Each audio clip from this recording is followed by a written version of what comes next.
একজন শিল্পীর জীবনে সবচেয়ে বড় প্রাপ্তি হলো দর্শকের ভালোবাসা। আহ, আমি মনে করি দর্শকের যে ভালোবাসা দীর্ঘ সময় কাজ করতে করতে পেয়েছি, সেটাই আমার জীবনের সবচেয়ে বড় অর্জন।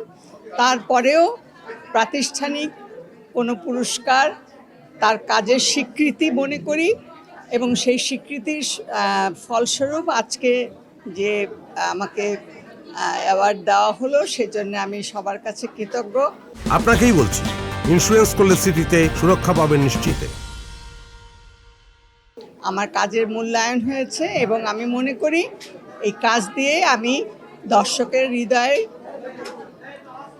আরও দীর্ঘ সময়ের জন্যে একটা স্থায়ী জায়গা করে নিতে চাই, এবং আমার কাজ দিয়ে যদি কাউকে এতটুকু অনুপ্রাণিত করতে পারি, উৎসাহিত করতে পারি, তাহলে আমি মনে করব যে আমার এই দীর্ঘ সময়ের পথ চলা, আমার কাজ যে করা, শিল্পকে ভালোবেসে সুন্দরের জন্য, শিল্পের জন্য যে যুদ্ধ, সেই যুদ্ধে আমি জয়ী হয়েছি। ধন্যবাদ সবাই।